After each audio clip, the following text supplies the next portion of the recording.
Salam saudara semua, puji nama Tuhan saya bisa kembali bersaksi di depan saudara-saudara. Saya berharap dengan kesaksian saya ini banyak jiwa-jiwa yang tersesat mungkin saat ini, yang belum mengenal Tuhan sebagai juru selamat bisa kembali ke Tuhan lagi dan mengenal Tuhan lebih dalam lagi. Perkenalkan, nama saya Priskanti Januarti, saya, sering dipanggil Kanti. Dan saya tidak ada mengubah nama sedikit pun, waktu saya Islam sampai saya dibaptis, saya belum mengubah nama saya karena saya menghargai, pemberian nama dari orang tua saya. Saya dulu Islam, saya terlahir dari agama Islam, orang tua saya sampai detik ini masih beragama Islam. Saya mengenal Tuhan saya itu, Tuhan Yesus Kristus, sejak bulan 12 2020. Itu saya belum dibaptis, dan saya dibaptis itu tanggal 30 Maret 2021. Jadi sekitaran 1 tahun yang lalu. Nah, kenapa sih saya sebenarnya suka sih bersaksi ini karena di sini saya selain membuat iblis itu menangis, kalah, saya juga merasa saya ini semakin kuat dengan saya menceritakan masa lalu saya. Dan harus saya bacakan juga firman Tuhan, yang saya ambil dari kesaksian saya, di 1 Yohanes 5 ayat 10, "Barang siapa percaya kepada Anak Allah, ia mempunyai kesaksian itu di dalam dirinya. Barang siapa tidak percaya kepada Allah, ia membuat dia menjadi pendusta, karena ia tidak percaya akan kesaksian yang dia berikan Allah tentang Anaknya." Nah, ada juga di Matius Matius 10 ayat ke-32, "Setiap orang yang mengakui aku di depan manusia, aku juga akan mengakuinya di depan Bapakku yang di sorga." Yang ke-33, "Tetapi barang siapa menyangkal aku di depan manusia, aku juga akan menyangkal di depan Bapakku yang di sorga." Nah, sebenarnya kalau saya bacakan yang Matius 10 tadi itu, membuat hati saya itu bergetar. Karena saya nggak mau kalau saya itu tidak diakui di depan Bapa yang ada di sorga. Sedangkan saya ini hidup untuknya. Saya mati hidup untuknya. Dan apapun yang saya lakukan, itu saya mau melakukan dengan secara kudus. Bukan karena untuk orang lain. Maka dari itu, sedikit saya ceritakan latar belakang saya. Sampai detik ini, ibu dan bapak saya masih beragama Islam. Saya dulu itu, kalau saya ceritakan ini benar-benar pahit, pahit sekali. Saya 2004, umur saya 4 tahun, saya sudah merasakan, apalagi anak umur 4 tahun itu kan udah ngerti kan orang tua marah atau apa. Nah, saya sudah bisa merasakan orang tua saya itu lagi tidak baik-baik saja. Eee, Tidak baik-baik saja, sering bertengkar. Ya, maklumlah dalam rumah tangga kan. Cuman pertengkaran itu di tahun 2013 mereka berpisah. Di umur saya 13 tahun, besoknya saya ujian nasional SD, mereka bertengkar dan akhirnya mereka itu pisah. Mereka pisah. Nah, itu yang membuat saya menjadi jauh lebih terpukul. Udahlah saya ini dari kecil umur 4 tahun itu saya sudah melihat orang tua saya itu bertengkar sampai mereka harus berpisah atau cerai. Saya diasuh oleh nenek saya, kami itu tinggal di satu rumah, ibu saya, nenek, dan saya itu 3 bersaudara. Saya anak kedua. Saya masih punya adik, sekarang, sudah lulus sekolah, kakak saya sudah menikah juga. Nah, singkat cerita saya selama saya hidup ini nggak pernah menemukan kebahagiaan, nggak pernah menemukan ketenangan. Kalau dibilang saya dari keluarga yang tidak mampu, nenek saya orang mampu, tapi bukan saya orang tidak ada apa-apanya. Nenek saya orang mampu, dia orang terpandang juga di keluarga-keluarganya. Nah, tapi bukan berarti kita itu banyak harta membuat hidup kita itu enak, malahan jauh dari prediksi saya. Jadi saya ini malahan makin terbebani. Saya nggak mendapat ketenangan dan kedamaian pada saat itu. Saya sering sekali berdoa, ya Allah ya Tuhanku, aku pengen kedamaian ya Allah. Saya bilang seperti itu. Kedamaian yang belum pernah saya dapat. Karena saya ini untuk kasih sayang orang tua aja saya itu nggak dapat. Saya nggak lengkap mendapatkan kasih sayang seperti anak-anak yang lain. Orang tua ibu dan bapaknya lengkap, mendapatkan perhatian. Apalagi saya ini 3 saudara perempuan semua. Kami sosok seorang lelaki di samping kami. Bukan pacar, bukan suami, tapi orang tua, ayah. Kita ini benihnya. Nah, maka dari itu saya nggak, apalagi saya kalau untuk mencari pasangan masih dalam kata jauh sekali. Karena saya trauma melihat pernikahan orang tua saya.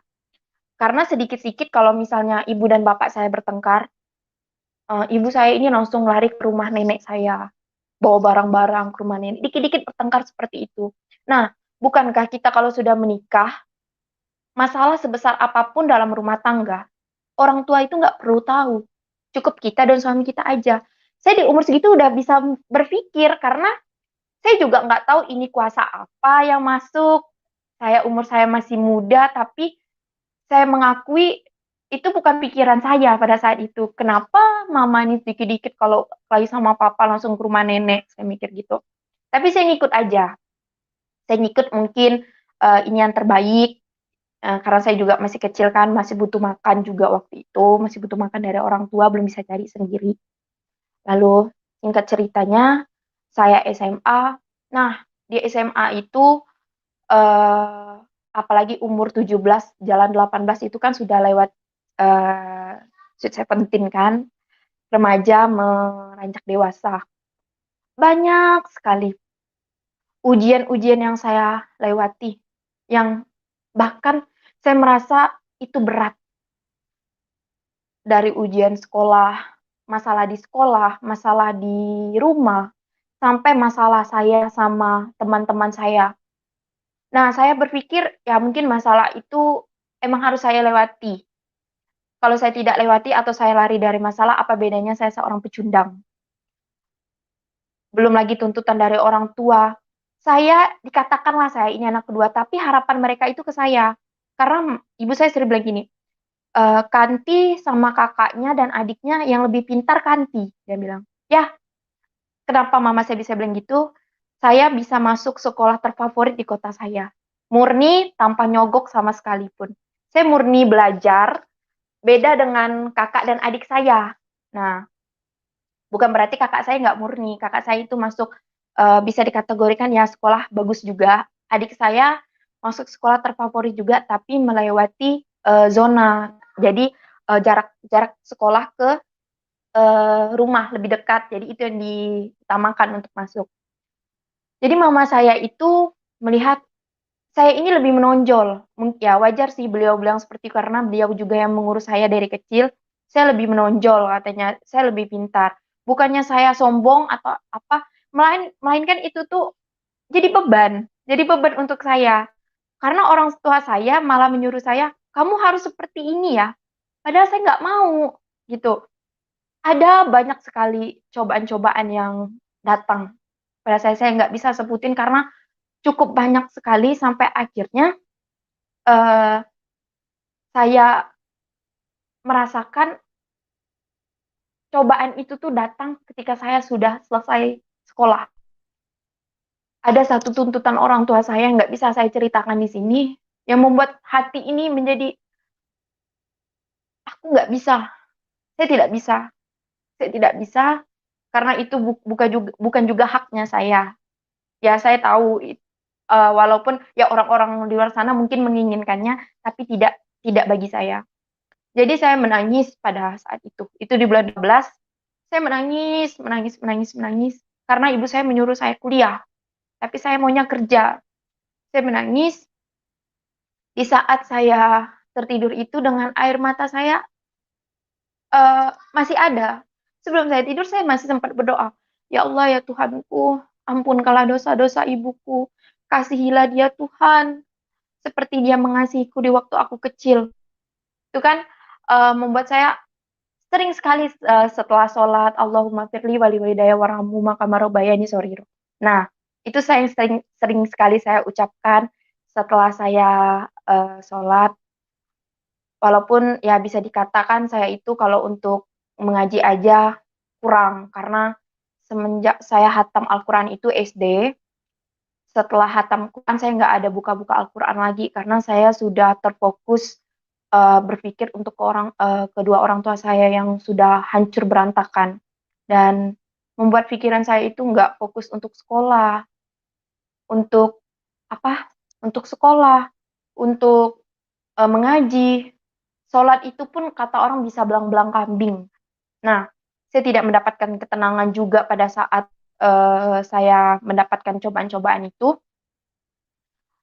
Yang saya balik lagi ketika saya tidur itu sambil menangis.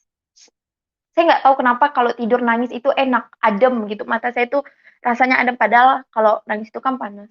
Seperti ada orang yang menepuk pundak kanan saya.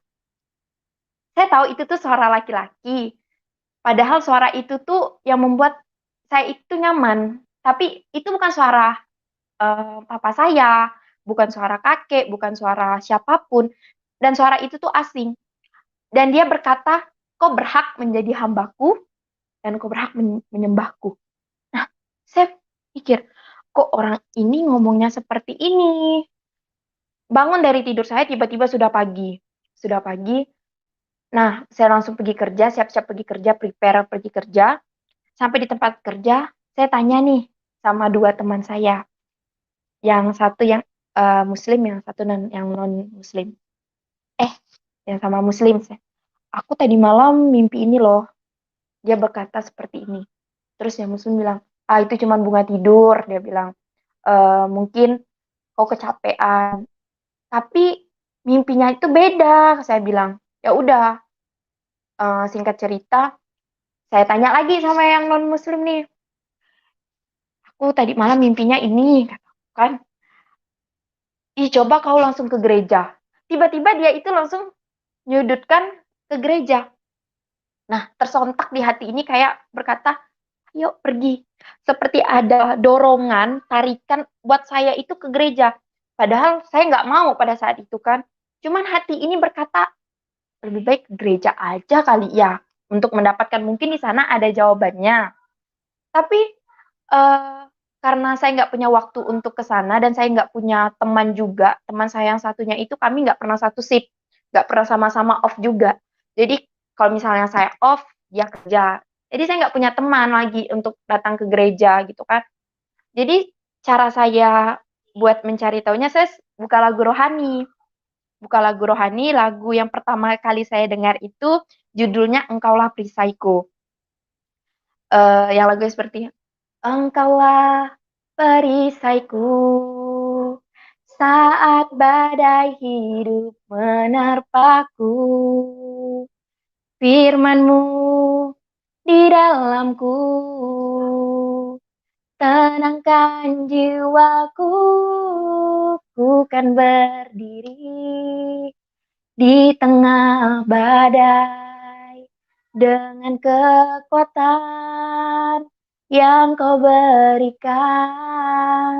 Sampai kapanpun ku kan bertahan karena Yesus selalu menopang hidupku.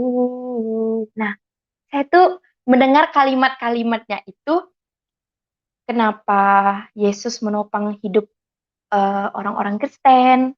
Kenapa ya? Nah, di situ saya bertanya-tanya.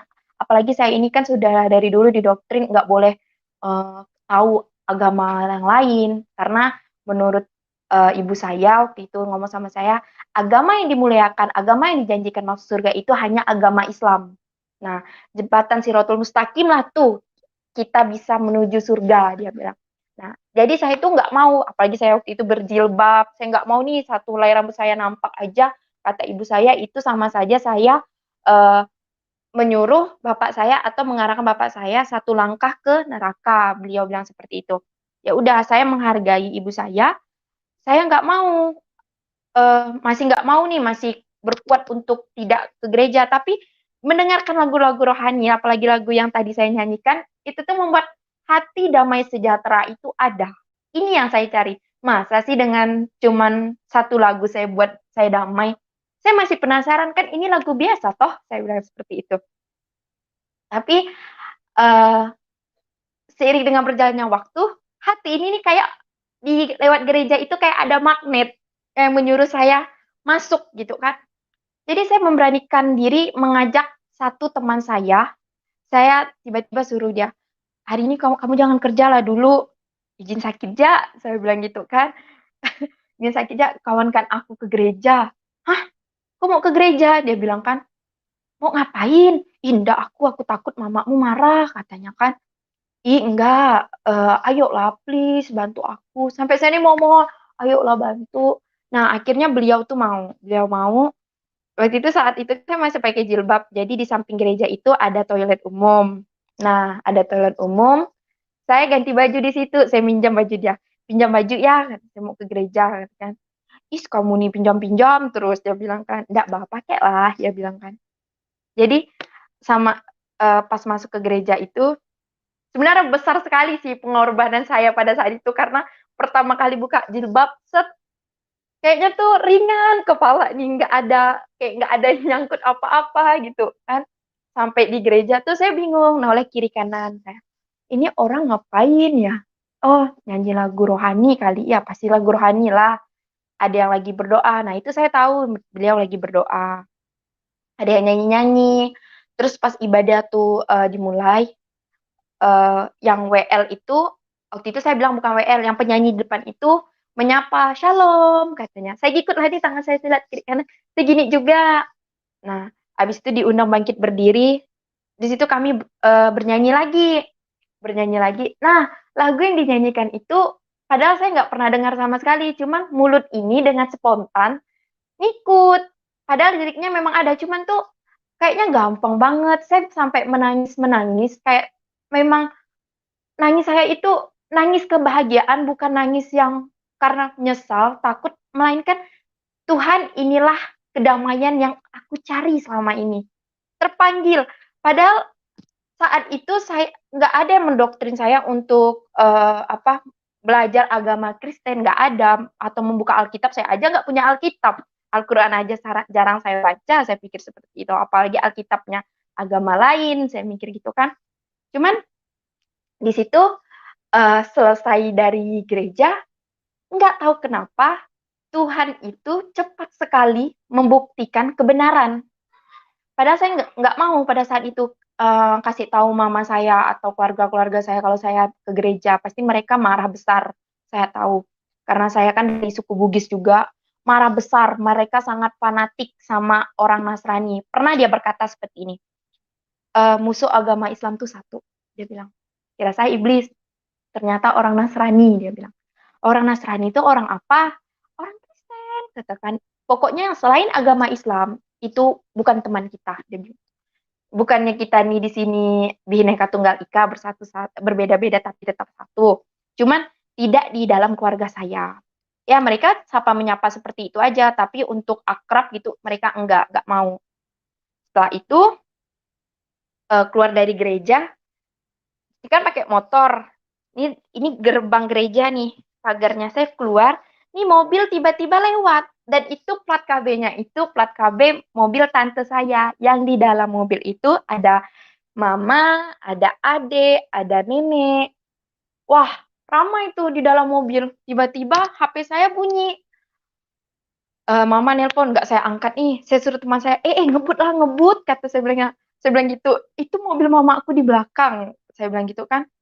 Eh, ngebut lah teman saya nih. Sampai di tempat makan. Karena selesai dari situ, saya mau bekerja. Teman saya nggak kerja. Tapi saya tetap kerja masuk siang kan. Eh, ibu saya ngechat seperti ini. Mama saya ngechat seperti ini. Bagus. Ini saya pakai logat Pontianak aja. Bagus kok ya, katanya kan. Sampai kau buka kerudung, ini yang aku mau nih. Ini yang aku mau dari kau nih, katanya kan. Memang kau anak kaper, dia bilang gitu. Ini marah, marah dia. Karena saya tahu kalau mama saya udah chat kayak gitu, nah ini marah nih. Marahlah orang tua nih, saya bilang kayak gitu kan. Tapi saya tuh bukan makin takut, makin suka gitu kan. Kayaknya tuh nggak ada beban. Padahal sebelumnya kan saya kan merasa hidup saya tuh benar-benar pahit gitu kan. Tapi rasanya tuh senang. Oh, udah dapat kedamaian gitu kan. Rasanya tenang, masalah-masalah yang di belakang-belakang pun nggak ingat lagi. Apalagi masalah sekarang. Oh, udahlah ini masalah baru gitu kan. Gampang lah mujuk mama nih, nanti jelasinnya sekian-sekian-sekian gitu kan. Pulang dari pulang dari gereja, pulang dari tempat kerja, saya telepon teman saya. Halo, kamu di mana? Eh, ih, mama kok datang ke rumah aku, kata dia bilang.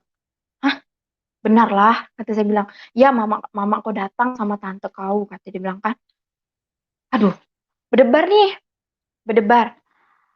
Nah, lupa saya tadi cerita, sebelum saya keluar dari gereja itu, saya ada ketemu sama satu ibu rohani saya. Nah, dia yang eh, menyuruh saya ikut DC. DC itu kumpulan orang-orang Kristen yang untuk bersekutu, untuk bersatu, untuk saling menguatkan. Kami biasa di situ setiap hari Jumat. Pada saat itu saya juga dipertemukan sama Ibu Gembala, Ibu Gembala. Nah, Ibu Gembala itu tanya latar belakang saya. Terus udah sedikit latar belakang saya ceritakan, dia langsung mendoakan, ditopang doa di atas kepala saya. Dan saya ingat doanya seperti ini. Yang terakhir saja sih saya ingat. Tutup bungkus anakmu Tuhan dengan darah Yesus. Nah, saya mikir, lah kok darah Yesus? Saya bilang gitu kan. Nah, lanjut lagi ceritanya. Pulang pulang dari tempat kerja, saya langsung ke rumah teman saya nih. Saya langsung telepon ibu rohani saya. Ibu, ini saya yang tadi di gereja. Bu, ini mama saya ada di rumah teman saya yang tadi. Kayaknya dia mau marah-marah, Bu. Nah, di situ saya takut. Gempar kan, karena kalau mama saya marah itu jarang kok di rumah orang. Pasti di rumah. Nah, kalau udah sampai ke rumah orang, saya jadi takut. Saya takut. Tapi di situ Ibu Rohani bilang gini, jangan takut. Tuhan yang menolongmu, nak. Jangan takut. Kita berdoa sama-sama ya. Nah, saya di jalan ini, saya berdoa, tapi doa saya itu bisa dikatakan eh, enggak enggak sebagus doa yang ibu ini. Saya cuman berkata seperti ini sama Tuhan. Tuhan, jika ini jalan yang benar, kasih satu pertanda Tuhan. Kalau memang jalan yang saya pilih ini jalan yang benar, jangan engkau keluarkan air mata saya ketika saya nanti ketemu sama ibu saya. Tapi jika jalan yang saya pilih ini jalan yang salah, keluarkanlah air mata ini Tuhan. Karena saya kalau melihat ibu saya menangis, saya pasti ikut menangis. Pada saat sampai di sana, tak standar motor, saya langsung masuk. Permisi. Kan teman saya kan bukan Islam. Jadi saya bilang permisi. Mama saya ini udah nangis, mukanya merah. Dan saya lihat tangisan itu tuh bukan tangisan biasa, tangisan yang pertama kali dia keluarkan untuk papa saya ketika sudah berpisah. Nah, kelihatan lagi nih tangisan itu. Jujur hati saya terpukul sekali melihat tangisan itu tuh benar-benar terpukul. Karena saya nggak pernah buat ibu saya tuh nangis kayak gitu. Jadi saya itu nggak bisa nangis. Kok mata nih nggak nangis? Saya mikir gitu kan. Nah, tante saya langsung bilang, kenapa kamu pakai jilbab? Dia bilang, ya tante tadi ganti kerja. Kan di tempat kerja kamu ada itu katanya, ada toilet. Bukalah jilbabnya di toilet katanya. Saya diam aja nih. eh Tahu kan maksud maksud tante kesini ngapa katanya kan? Ya tahu, saya tahu pasti dia mau usir nih, mau usir kan? Ya keluar dari rumah kan. Nah, tahu angkut baju-baju kamu sekarang di rumah nenek, kamu keluar katanya. Malam ini juga. Ya udah dengan hati yang kuat, ini nih kayak oke, okay, saya keluar. Keluar sampai di motor tuh nggak nangis sama sekali. Malahan kayaknya tuh kayak bebas dari penjara. Kalau keluar dari rumah itu tuh kayak bebas dari penjara. Kayak senang gitu kan. Sampai akhirnya pada saat saya keluar, saya baru menangis. Di situ saya baru menangis. Seperti ada tangan yang memegang tangan saya seperti gini. Nah, seperti ini. Kayak narik saya keluar, dan di situ tuh saya tenang. Tiba-tiba tangan itu tuh lepas. Dan tangan saya pun secara spontan juga melepas. Saya mikir, apa itu ya? Lalu saya mengucapkan, ya udah saya masa bodoh pada saat itu kan. Saya langsung mengucapkan, terima kasih Tuhan, Kau telah memberikan tanda yang aku ucapkan tadi Tuhan sebelum pergi dari sini Tuhan. Kau tidak mengeluarkan air mataku, berarti emang ini jalan yang benar. Nah, di situ saya tidak ragu-ragu lagi. Padahal saya waktu itu kan memang pada saat berdoa itu kan keadaan hati ini nggak tenang. Jadi ngomongnya itu meracau, kata orang sini tuh kayak ngomong-ngomong aja. Lalu saya langsung berpikir, berarti jalan yang saya pilih ini jalan yang benar. Karena Tuhan tidak mengeluarkan satu air mata saya pun keluar gitu, nggak mengizinkan.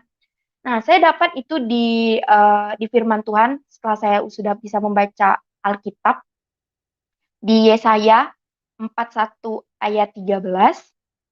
Sebab aku ini Tuhan, Allahmu, memegang tangan kananmu dan berkata kepadamu, janganlah takut, akulah yang menolong engkau. Nah, di situ sebelum saya tahu isi firman Tuhan ini sudah kejadian di hidup saya sebelum saya bisa membaca Alkitab, belum menyentuh Alkitab. Sudah tertera di Yesaya 41 ayat 13. Jadi saya berpikir, berarti isi di Alkitab ini belum saya baca pun sudah kejadian duluan di hidup saya. Jadi saya tidak pernah ragu-ragu lagi, saya tidak takut. Singkat cerita, setelah itu saya diusir dari rumah. Diusir, besok paginya saya off, itu di tanggal 15 saya diusir dari rumah, lalu saya cari kos-kosan. Sedangkan saya gajian itu kan di akhir bulan tanggal 30. Jadi nggak ada uang sama sekali. Akhirnya saya minjam uang sama teman saya untuk ngekos. Sedangkan kos saya tuh 600.000 per bulan. Uang sama sekali nggak saya pegang. Saya cuma pegang uang waktu itu nggak sampai 100 ribuan. Cukup-cukup ya beli air minum lah, gitu kan. Saya cari kos yang dekat dengan rumah juga, masih satu jalan dengan rumah saya. Saya telepon bapak kosnya. Pak, boleh nggak kalau saya bayar kosnya setengah bulan dulu karena saya gajian ini di tanggal 30. Nanti saya bayar langsung 600.000 di tanggal 1. Jadi enak penghitungannya, Pak. Oh, boleh, kata bapak kosnya. Puji Tuhan, apa yang membuat saya ini bimbang, membuat saya khawatir itu Tuhan kasih jalan terus untuk saya. Kasih jalan terus, jalan yang lebar untuk saya. Jadi nggak ada kendala apapun. Jadi saya merasa enteng aja. Saya ambil barang-barang saya waktu itu pakai Grab ngambilnya, saya ambil barang-barang, karena lumayan banyak juga, tapi saya nggak ada membawa satu harta pun yang dikasih sama ibu saya. Saya nggak ada bawa cincin emas, saya nggak ada bawa anting-anting atau kalung atau apapun. Saya cuma membawa motor saya yang saya beli sendiri. Itu keluar dari rumah, banyak sekali tanggungan saya. Motor saya masih kredit waktu itu 1.350.000, handphone masih kredit 850.000, bayar kos 600.000. Coba saudara bayangkan gimana saya itu bisa mencukupkan angka-angka itu dalam kehidupan saya selama 1 bulan. Saya aja biasa mikir, aduh, banyak sekali pengeluaranku ya. Saya mikir kayak gitu. Apakah bisa gaji saya ini nutup? Malahan gaji saya itu minus. Minus karena gaji saya UMR di sini 2.500.000 minus. Tapi saya nggak khawatir sama sekali. Saya yakin Tuhan pasti menolong. Tuhan pasti menolong.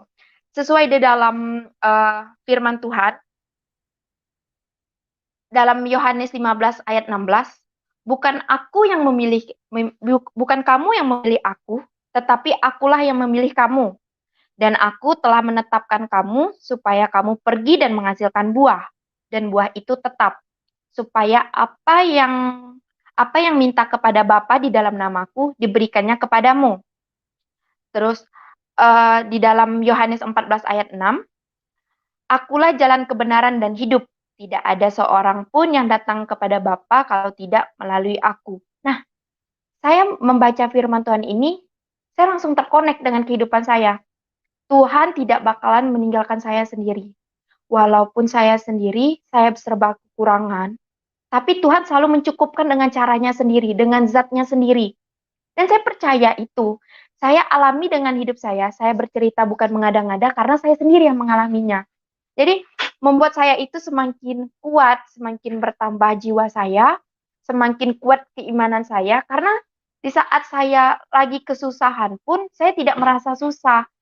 Hidup saya yang kurang pada saat itu, Tuhan cukupkan dengan caranya, dengan tangan Tuhan sendiri. Seiring berjalannya waktu, ada satu hari ketika saya mau pergi kerja. Saya pergi kerja, nggak tahu kenapa, di depan saya itu seperti ada tali yang membentang. Itu tali wifi. Pada saat itu setelah kejadian saya tahunya itu tali wifi. Saya melihat di depan tuh nggak ada apa-apa. Saya bawa motor, langsung ini tali, langsung set katanya. Langsung kayak gini ke leher saya. Cuman kalau emang tali wifi itu ngikat banget di sini, otomatis kan, saya contohin pakai kalung saya aja, otomatis kan ininya kan pasti ikut kena juga ya nggak sih? Nah, ikut kena juga. Jadi pada saat itu, saya langsung motor saya jalan sendiri, saya udah bergantung di tali wifi, kayak gantung diri gitu. Saya udah lihat saya dengan kunang-kunang mata saya, motor saya itu jalan sekitaran nggak tahu kurang lebih 1 meter mungkin ya, karena nggak jelas juga, nggak jelas juga, jatuh sebelah kiri, jatuh sebelah kiri. Terus saya langsung nggak sadarkan diri, tiba-tiba saya ada di rumah orang. Ternyata abang wifi itu bilang, saya nggak lihat kakak kalau kakak lewat, katanya bilang gitu kan. Ya bang, saya juga nggak lihat bang kalau abang tuh lagi tarik kabel, saya bilang kayak gitu. Ya makanya saya aja kaget. Nah sama-sama kaget di sini, saya juga nggak bisa menyalahkan karena saya ini nggak tahu mau ngapain. Saya langsung telepon supervisor saya izin, saya fotokan, saya lihat luka saya ini, ih, saya aja tuh jujur kalau ingatnya tuh takut karena sampai berdarah-darah. Ini sampai koyak. Untung nggak kena apa nadi. Tapi yang tengah ini nggak luka, kayak ada jari, kayak ada tangan yang menopang di sini, kayak melindungi. Karena kalau saya praktekin sekarang, kalau kita tekan ini kan sakit ya, sakit. Tapi mungkin tangan Tuhan, udah pasti itu tangan Tuhan yang menopang, tangan Tuhan yang melindungi. Dia nggak mau anak kesayangannya ini, anak yang baru dipilihnya ini kenapa, karena Tuhan punya pesan yang sangat-sangat penting untuk saya, yang harus saya selesaikan. Nah, di situ saya langsung telepon kakak angkat saya waktu itu orang Cina, Cina. Saya telepon, tolong ke mana, ke kos, soalnya Kanti habis kecelakaan. Saya nggak cerita ini, soalnya nggak bisa ngomong. Saya langsung diantar sama tukang wifi tuh, untung tukang wifi tuh jujur ya. Saya tunjukin apa namanya, alamat kos saya, emang nggak jauh dari tempat saya kejadian, tempat saya jatuh itu. Langsung nggak lama itu Cece langsung ada juga. Cece langsung ada, langsung lah diobatinya pakai betadine. Ayo, ya dia bilang kan, kenapa lukamu nih? Katanya kan, kena apa, gimana ceritanya? Nah, saya ceritain lah sama beliau. Beliau aja tuh kayak, kok nggak masuk akal ya? Kata, kok ininya nggak kena ya? Dia bilang, nggak lo gak ceh, kuasa Tuhan lah. Nah, di situ eh, eh, malamnya saya ikut komsel. Malamnya saya ikut komsel. Nah, dapat nih hadiah dari ibu rohani saya, Alkitab. Setelah saya pulang komsel, Kanti, ibu mau kasih kamu hadiah, katanya. Kira saya hadiah apa kan? Rupanya Alkitab. Nah, ini nih, kalau menurut saya, Alkitab yang diberikan sama beliau itu lebih dari uang, lebih dari segala-galanya. Karena emang ini yang mau saya baca. Emang ini yang saya penasaran isi dalam ini nih apa. Karena saya lihat seperti kamus gitu kan, kalau saya lihat sekilas. Jadi pulang dari komsel, malamnya itu pulang dari komsel, luka ini nih makin tambah panas. Kayak ada korek api yang membakar di sininya. Kayak dikelilingi korek api gitu. Panas. Jadi saya tuh nangis. Apalagi saya nggak bisa ngadu ke siapa-siapa. Ke teman aja saya nggak mau mengadu gitu. Karena saya merasa ini aku harus hidup mandiri. Harus hidup sendiri. Apalagi saya belum menikah atau apapun. Saya masih sendiri juga. Jadi semuanya itu serba sendiri. Jadi saya berpikir, oh ya udah deh, coba aku baca Alkitab aja. Saya baca Alkitab, lalu eh, setelah saya baca Alkitab sedikit, luka saya ini makin tambah panas. Ya udah, saya tutup Alkitabnya, tutup Alkitab. Saya langsung pergi keluar sambil kipas-kipas. Nah, udah mulai agak dingin, saya tidur. Saya tidur, besoknya saya kerja. Besoknya saya kerja. eh, nah, ada satu anak di tempat kerja saya itu, dia anak baru. Kan saya kan off waktu itu kan. Ada anak baru, eh, tiba-tiba anak baru itu nyamperin saya. Tapi teman-teman saya ini udah berdiri di sekeliling-keliling saya ini.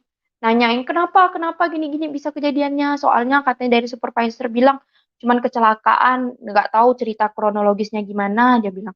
Nah, saya ceritain, nggak lama ada anak baru itu nyamperin saya. Aku boleh lihat nggak luka kamu? Tanpa dia harus perkenalan dulu dengan saya. Boleh, Kak? Nah, saya liatin. Nah, tiba-tiba nangis. Beliau itu tiba-tiba nangis sambil nunjuk ke leher saya. Dan dia bilang kayak gini, ini luka bukan sembarang luka, sambil nangis. Ini luka karena pekerjaan keluarga kamu. Dan saat ini keluarga kamu sedang bekerja, dia bilang. Terus itu tersontak di hati saya langsung. Di otak saya juga connect. Oh, jangan-jangan ini diguna-guna sama nenek, sama mama. Karena keluarga saya itu, kalau saya boleh jujur, mereka eh, masih apa percaya dengan hal-hal yang mistis bisa disebut dengan okultisme, di mana okultisme itu kepercayaan terhadap hal-hal yang sihir seperti dukun. Nah, yang intinya yang jahat lah. Jadi di situ saya langsung berpikir seperti ini, kok bisa nenek ini kayak gini ya?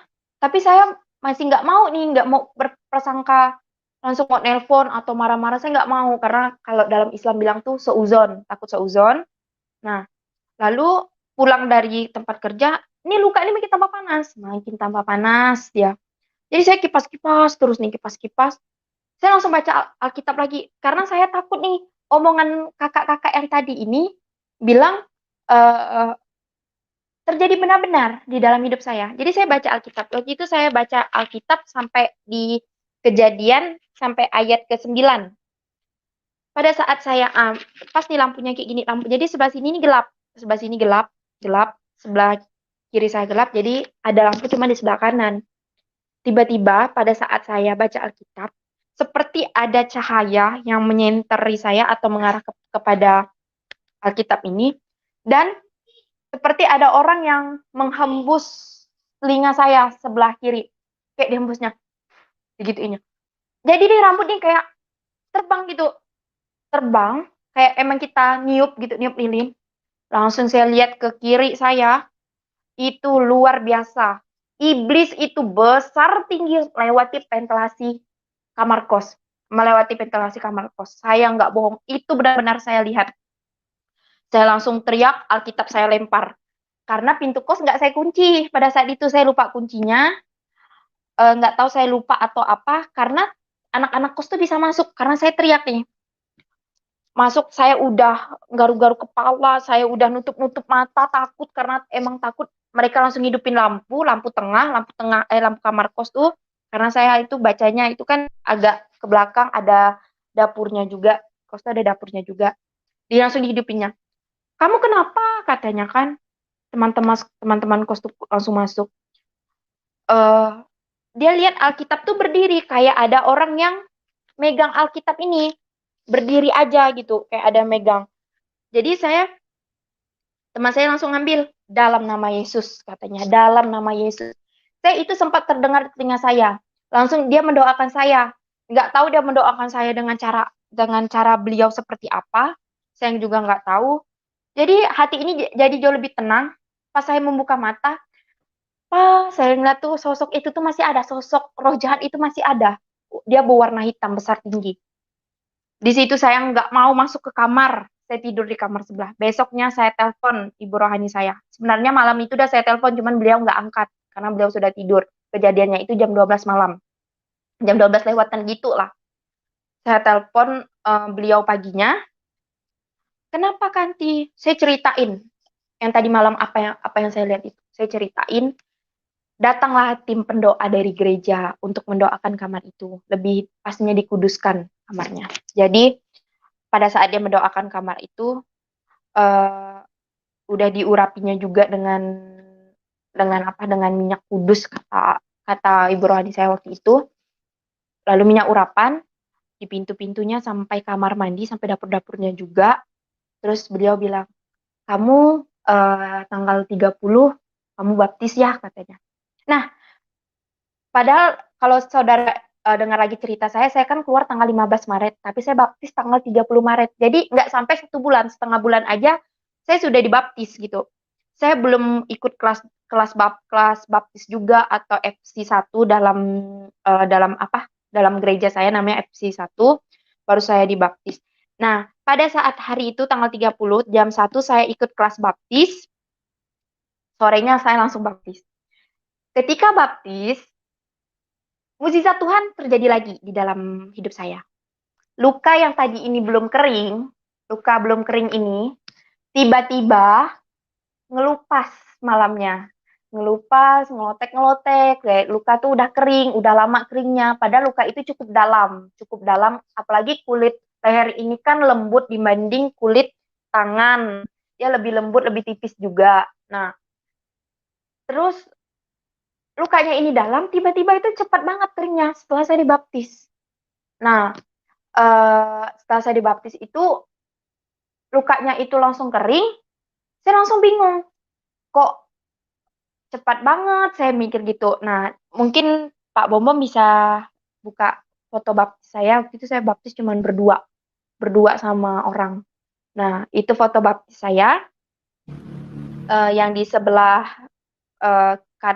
kiri saya itu ada Ibu Emma, Bu Rahma atau sering dipanggil Emma. Nah, sebelah sana itu ibu rohani saya yang menuntun saya, yang mengajarkan saya membaca Alkitab juga. Singkat cerita, malamnya itu kan langsung ngelotek ya. Nah, saya bingung, kenapa ini langsung ngelotek. Nah, saya percaya itu kuasa air baptis, kuasa Roh Kudus, kuasa Tuhan Yesus yang membuat luka ini karena katanya kan bukan luka sembarang luka, kata teman saya yang tadi tuh, yang anak baru itu. Bukan luka sembarang luka, tapi lukanya itu hilang. Besoknya saya kerja, anak perempuan yang bilang luka saya bukan luka sembarang luka itu nggak masuk kerja dia, nggak masuk kerja, tiba-tiba menghilang, beliau itu. Saya nggak tahu juga dia kemana, saya nggak tahu namanya siapa, saya belum sempat kenalan karena saya melihat dia langsung tiba-tiba nangis dan kami serontak semuanya juga merinding pada saat itu. Nggak tahu dia punya keajaiban untuk melihat atau apa sih juga nggak tahu karena saya nggak kenal. Lalu beberapa hari kemudian ada adik saya datang. Adik saya, emang saya sama adik saya itu sangat dekat. Nah, di situ adik saya itu ngomong soal nenek saya yang bersangkutan dengan dukun. Kanti katanya, nenek sama mama tuh kemarin ada bawa kau ke dukun. Nah, gimana caranya? Saya bilang gitu kan. Nama kau ditulisnya, terus foto tangan kau, katanya kan, foto kau diserahkannya ke dukun. Waktu itu ada 2 orang, bukan dukun sih, saya lebih ke bilang orang pintar. Bawa ke 2 orang pintar ini, satu syekh dan satu loya. Loya itu yang biasa dipercaya oleh orang-orang Tionghoa, orang-orang Cina. Yang dukun bilang ini, kita tidak bisa mengambil kanti kembali. Bisa pun kita ambil, dia bakalan balik lagi. Dia bilang seperti itu. Dan keterangan yang loya juga demikian. Kita, dia ngomong pakai bahasa Cina, jadi yang bisa translatekan bahasa Cina itu ada mertuanya kakak saya. Nah, ditranslatekannya ke bahasa Indonesia. Jadi, loya itu bilang, dia juga ini anak ini nggak bisa kita ambil karena ada kuasa yang besar yang melindungi dia, yang membentengi dia, katanya kan. Ada kuasa besar dan kuasa itu saya nggak mampu, katanya. Saya nggak mampu, saya nggak kuat, katanya. Nah, di situ dia mengakui kalau dia nggak mampu dan nggak kuat. Dia sebutin, mungkin nenek saya nanya pada saat itu ciri-cirinya seperti apa. Dia bilang itu seorang laki-laki. Laki-laki dia membawa tongkat, dia bilang kayak gitu. Dia membawa tongkat. Nah, saya kan pernah nonton film sejarahnya Yesus Kristus mati di kayu salib. Beliau juga membawa tongkat kan, ketemu sama murid-muridnya. Ada membawa bukan pasti kayak kayu gitu. Nah, dia bilang dia membawa tongkat. apa yang diomongkan sama adik saya itu, penafsirannya itu sama dengan apa yang saya lihat, di kayu salib. Sama persis. Gambaran Yesus Kristus itu sama persis pada saat itu. Di situ saya langsung tersontak berpikir seperti ini, kuasa yang besar. Langsung saya baca Alkitab pada saat itu. Saya dapat di Yohanes 10 ayat 28, dan aku memberikan hidup yang kekal kepada mereka dan mereka pasti tidak akan binasa sampai selama-lamanya. Dan seorang pun tidak akan merebut mereka dari tanganku. Berarti apa yang diungkapkan oleh firman Tuhan ini, apa yang diungkapkan oleh Tuhan melewati firman Tuhannya, itu sudah terjadi sebelum saya membaca Alkitab pun itu sudah terjadi dalam hidup saya. Sungguh luar biasa, saya bilang gitu. Jadi secara tidak langsung saya juga ada menginjilin adik saya sedikit. Nih, di dalam Alkitab ada ini nih, saya bilang seperti itu. Nah, adik saya cuma responnya kayak bingung, nggak tahu dia bingung atau masa bodoh, saya juga nggak tahu. Lalu singkat ceritanya, setelah menerima Yesus, saya itu benci sama keluarga saya karena apa yang diperkatakan oleh anak baru itu yang tiba-tiba ngilang itu tadi kepada saya itu benar. Itu benar sampai adik saya menerangkannya lagi, memperjelaskannya lagi. Berarti itu benar. Membuat saya itu benar-benar benci sekali saya sama keluarga saya. Cuman saya membaca firman Tuhan karena kita tidak boleh memusuhi, kita saling mengasihi. Itu yang diajarkan Tuhan kepada kita. Itu masuk ke dalam Matius 5 ayat 44.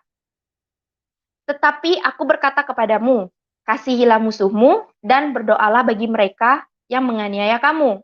Di Matius 6 ayat 14 sampai 15. Karena jikalau kamu mengampuni kesalahan orang, Bapamu yang ada di sorga akan mengampuni kamu juga. Tetapi jikalau kamu tidak mengampuni orang, Bapamu juga tidak akan mengampuni kesalahanmu. Saya langsung mikir, jangan sampai Tuhan nggak mengampuni kesalahan saya, sedangkan saya hidup dan mati saya untuk Dia.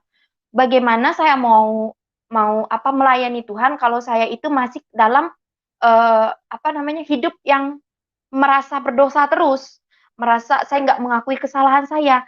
Saya coba maafkan, saya coba kasihi nenek saya dan ibu saya itu. Ya udah nggak apa-apa kalau beliau mau dukunin saya. Kalau emang saya harus mati, sampai mati di tangan dukun itu, di tangan orang pintar itu. Saya percaya saya mati hanya di tangan Yesus. Saya mati sudah mengenal Yesus Kristus dan nama saya sudah terdaftar di sorga. Jadi saya tidak takut juga, tapi Tuhan punya rencana yang lain. Saya tetap hidup sampai saat ini. Setelah itu, singkat cerita lagi, seiring berjalannya waktu, apalagi saya ini kan masih belum nikah, tidak ada yang menanggung saya juga, dan saya tidak pernah mengemis-ngemis sama orang lain, atau minjam uang sama orang lain. Saya nggak mau. Karena saya memang menghindar dari hutang-hutang juga. Saya takut, apalagi saya hidup ini seorang diri perempuan, hidup di kota yang cukup besar. Saya makan dan minum aja bayar. Saya mau tidur aja tempatnya bayar. Tidak ada yang gratis dalam hidup saya ini. Kecuali penebusan dosa. Saya mau nebus dosa saya gratis karena Tuhan yang telah membayarnya. Jadi saya pada saat itu saya hanya fokus sama Tuhan dan pekerjaan saya. Selebih dari itu saya tidak ada, atau saya mau ngumpul sama teman-teman, saya nggak mau. Selama saya hidup yang kudus, hidup bersama Tuhan Yesus, hidup saya itu tidak ada kekurangan sedikit pun. Tidak ada kekurangan. Malah saya berdoa seperti ini. Tuhan, saya ingin keluarga saya itu menerima saya, Tuhan. Kalau memang hatinya belum terjamah, tapi bukakanlah hatinya Tuhan untuk bisa menerima saya. Karena bakalan saya yang akan membukakan hati mereka akan jalan kebenaran itu. Saya akan menyampaikan firman-firman-Mu kepada mereka. Kalau jalan kebenaran dan hidup hanya di dalam tangan-Mu. Saya sering berdoa seperti itu. Karena saya yakin doa yang sering-sering kita ulang, kita ucapkan, Tuhan dengan singkatnya waktunya, dengan Dia mengatur waktu untuk membalasnya, pasti Tuhan kabulkan. Walaupun tidak sekarang, besok atau lusa, tapi kemungkinan dan diaminkan tahun depan atau tahun depannya. Karena saya percaya mengikut Tuhan itu yes dan amin. Tidak ada mustahil. Pasti apapun yang saya mau, pasti Tuhan yang pas mengabulkannya. Saya percaya itu. Lalu saya ada baca juga di Kisah Para Rasul 16 ayat 31. Percayalah kepada Tuhan Yesus Kristus dan engkau akan selamat, engkau dan seisi rumahmu. Nah, saya baca firman ini setelah saya berdoa berulang-ulang kali. Dan ini saya dapat lagi. Banyak sekali yang saya ucapkan, tetapi Tuhan itu sudah mencatatnya di Alkitab. Tuhan sudah mencatatnya walaupun saya belum membacanya pada saat itu. Tapi Tuhan sudah catat. Nah, situlah kuasa Tuhan yang membuat saya itu jauh lebih yakin Tuhan itu hidup. Tuhan yang saya pilih ini Tuhan yang benar. Tuhan yang nyata, Tuhan yang tidak pernah mati. Tuhan yang hidup kekal di sorga dan dia akan menjemput saya. Dia akan kembali lagi ke dunia untuk menjemput saya. Bukan hanya saya, tapi semua orang-orang yang percaya kepada Yesus. Di situ saya juga ada baca di Matius 28 ayat 18 sampai 20. Yesus mendekati mereka dan berkata, "Kepadaku telah diberikan segala kuasa di sorga dan di bumi. Karena itu pergilah, jadikanlah semua bangsa muridku dan baptislah mereka dalam nama Bapa dan Anak dan Roh Kudus. Dan ajarlah mereka melakukan segala sesuatu yang telah kuperintahkan kepadamu. Dan ketahuilah, aku menyertai kamu senantiasa sampai akhir zaman." Haleluya, amin Tuhan. Saya percaya di situ, saya dibaptis dalam nama Anak, Bapa, dan Roh Kudus, dan Tuhan sudah menetapkan hidup saya untuk melayaninya, dan saya harus ketahui Tuhan akan senantiasa menemani saya dan menjemput saya pada saat dan pas di akhir zaman. Tuhan selalu menemani saya dan menjemput saya pula. Dia mati di kayu salib, menebus dosa-dosa saya. Dia membasuh dosa saya dengan darahnya yang suci, darahnya yang kudus yang membuat saya sampai saat ini berada di sini, ngomong sama saudara tentang kesaksian-kesaksian saya. Tidak hanya itu, tidak hanya sampai di situ saja, mukjizat Tuhan yang datang. Satu persatu keluarga saya bisa menerima saya, seperti tante saya pernah datang juga ke kos, sampai apalagi percaya nggak, anak kecil itu kalau ngomong nggak pernah bohong. Dia datang ke kos saya, masuk kos, "Kak Kanti, kamarnya enak ya?" Dia bilang. "Kamarnya enak, kamarnya itu buat Dede ini senang, tenang," dia bilang. Nah, saya langsung mikir, kok anak ini bisa ngomong seperti itu? Karena saya yakin kalau omongan anak kecil itu nggak pernah bohong. Apalagi saya udah kenal sepupu saya ini mulutnya itu biarpun dia laki-laki tapi kayak perempuan. Kok dia bilang orang jelek, ih jelek nih katanya. Tapi kalau dia bilang nyaman atau apapun yang positif, pasti itu benar dari perkataannya.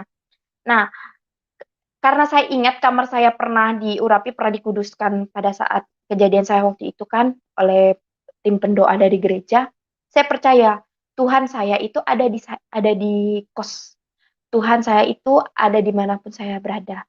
Dia ada dimanapun. Dia tetap memegang tangan saya, dia tetap menopang saya.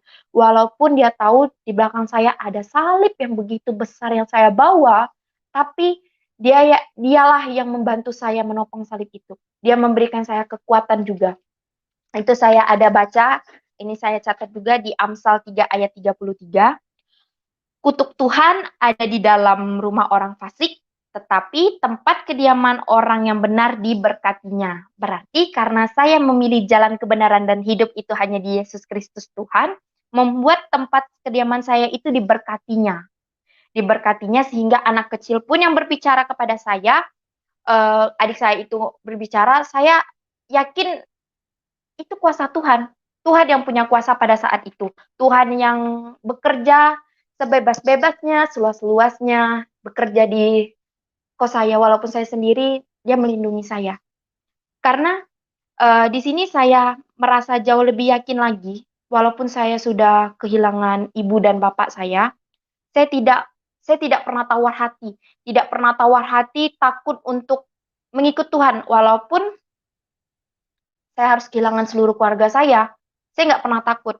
Karena di situ di Mazmur 37 ayat 5 sampai 6, "Serahkanlah hidupmu kepada Tuhan dan percayalah kepadanya, dan Ia akan bertindak. Ia akan memunculkan kebenaranmu seperti terang dan Hakmu seperti siang, hak saya untuk hidup. Hak saya untuk hidup, hak saya untuk melayani Tuhan. Maka dikasihnya siang.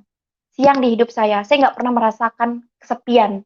Saya tidak merasakan sendirian. Saya tidak merasakan apapun yang membuat diri saya ini, padahal saya ini sendiri. Apalagi pada waktu itu malam takbiran, saya merasakan, apalagi saya ini dekat sama orang tua saya itu, sama mama itu kayak pinang dibelah dua. Sampai orang-orang tuh bilang, Kanti sama mamanya itu dekat sekali. Kami tidur aja berdua, karena mama kan sama papa kan udah pisah. Adik saya tidur sama kakak saya tidur sama mama saya. Satu tempat tidur. Apalagi kalau sebelum tidur dia suka ngelus-ngelus kepala saya.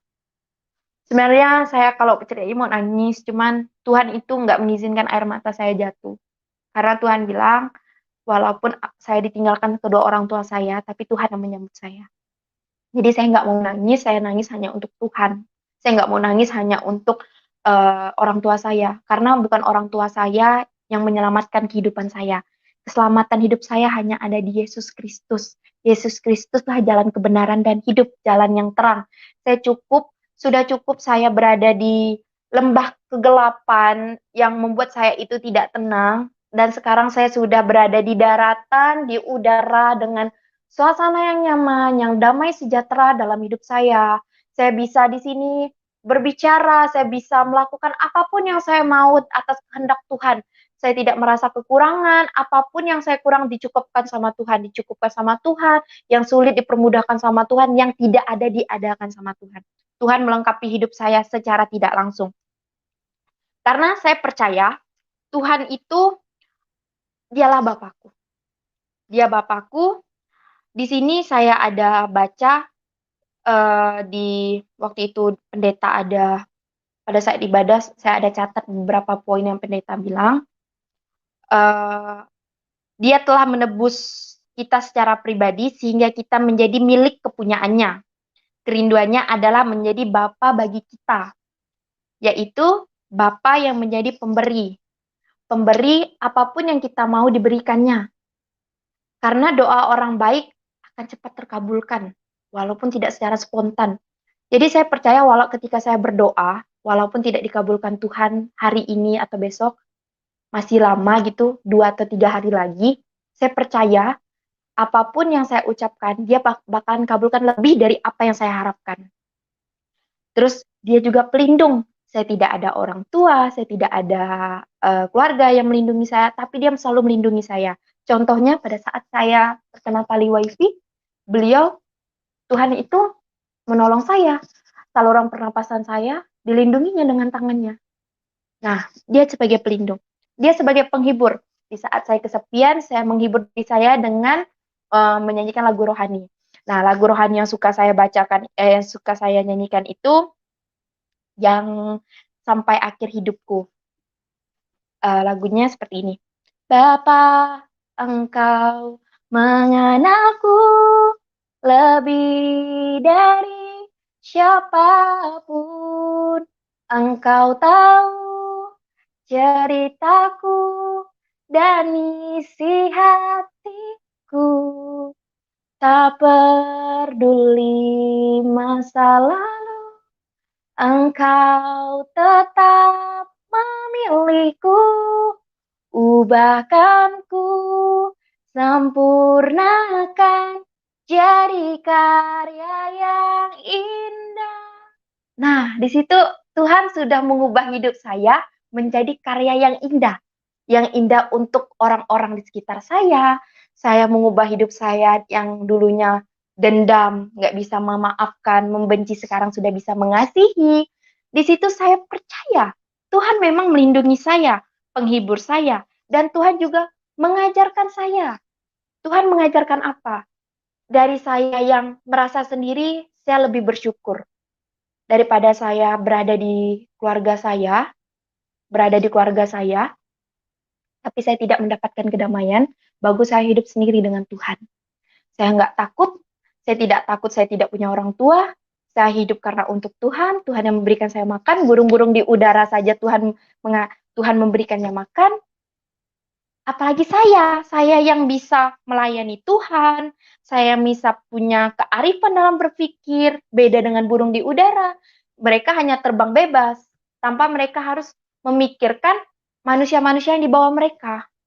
Nah, setelah itu Tuhan menjadi pendorong bagi saya. Ketika saya merasa down, jatuh, lemah semangat saya, Tuhan itu yang memotivasi saya. Tuhan tidak pernah membiarkan saya itu hidup menderita. Ada saja di serontak di pikiran saya, Tuhan itu menyuruh saya itu untuk melayaninya.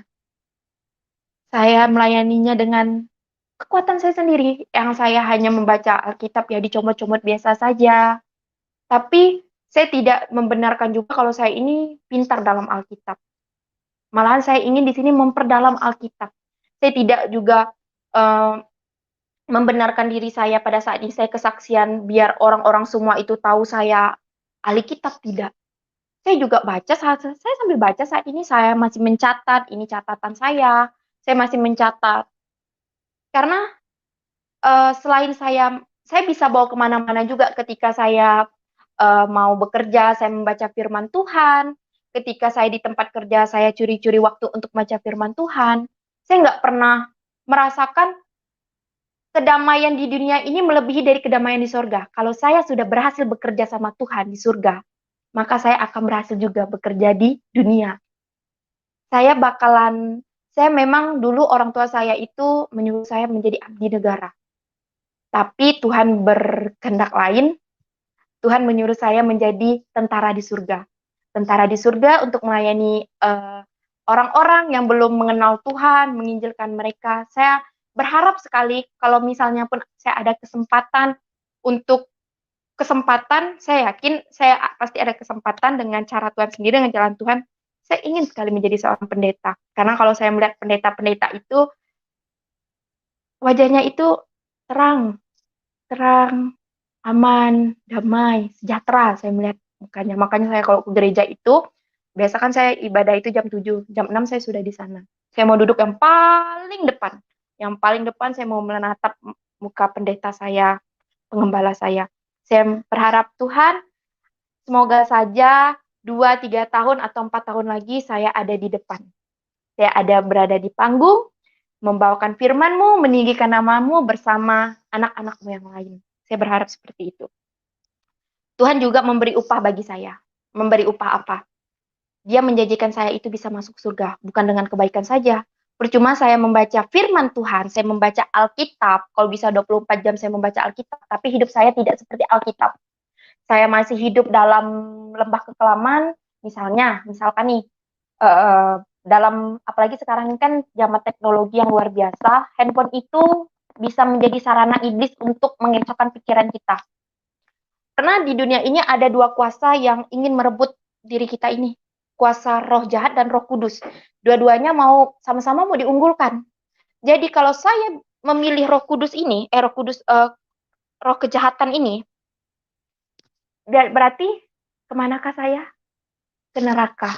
Di dalam firman Tuhan yang saya baca, di Yohanes 15 ayat 5, Akulah pokok anggur dan kamulah ranting-rantingnya. Barang siapa tinggal di dalam aku dan aku di dalam dia, ia akan berbuah banyak. Sebab di luar aku, kamu tidak dapat berbuat apa-apa. Jadi, kalau saya tidak ada di dalam Tuhan, saya memilih roh kejahatan. Tuhan juga tidak akan mengasihi hidup saya. Saya mungkin sekarang bisa dikatakan jadi perempuan yang nakal, bisa merebut suami orang untuk mendapatkan harta dunia, tanpa saya harus bekal untuk di akhirat nanti.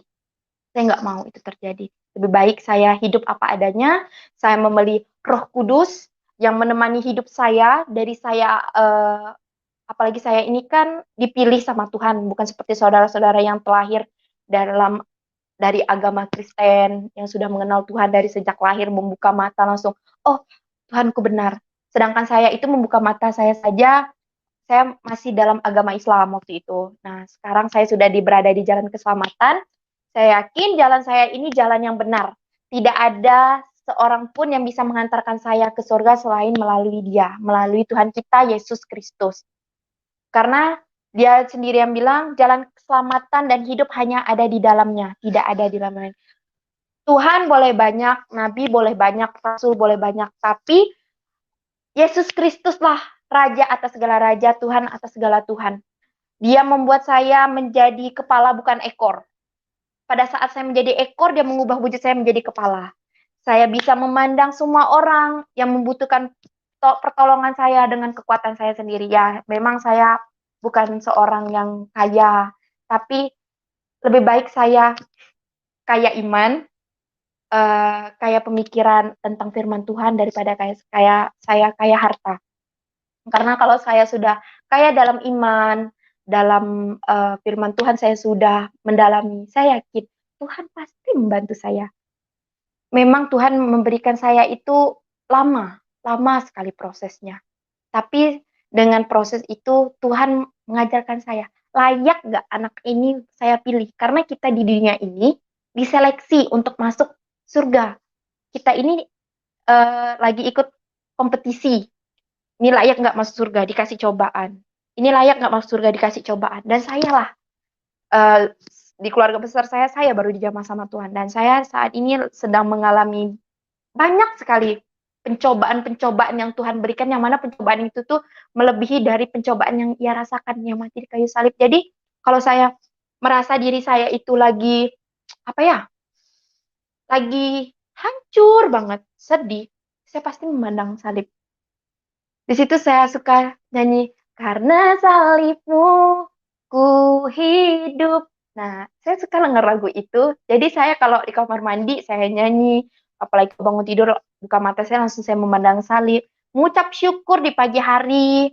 Saya mengucap syukur, terima kasih Tuhan saya bisa menghirup napas yang gratis ini. Karena kalau saya masuk rumah sakit, oksigen saya mahal.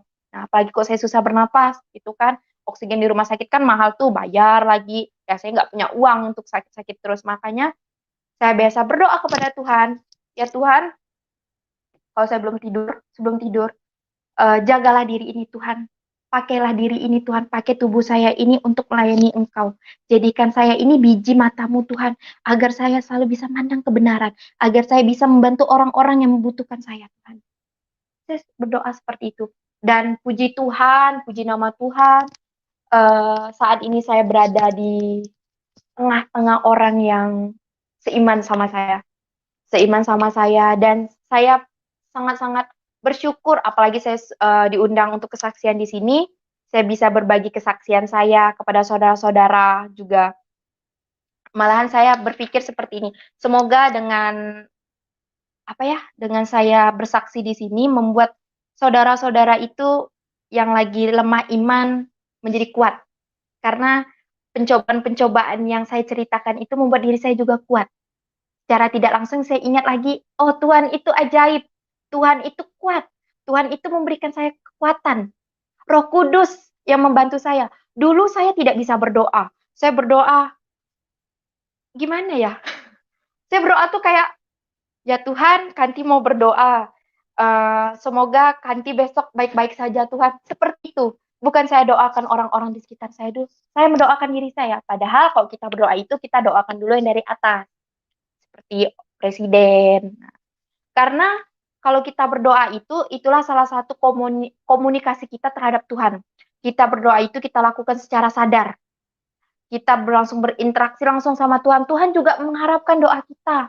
Apalagi dengan kita puasa. Saya aja masih belajar puasa. Saya pengen sekali puasa Esther yang 3 hari 3 malam. Karena saya puasa Esther nanti, saya berniat kiranya Tuhan nanti akan memberikan jalan saya untuk menjadi seorang pendeta.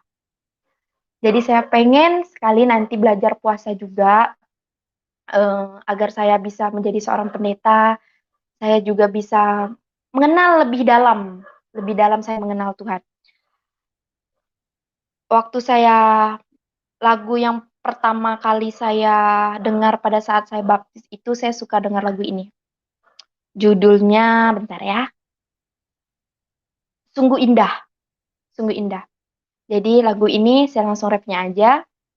Sungguh besar pengorbananmu bagiku, terlalu dalam untuk dimengerti,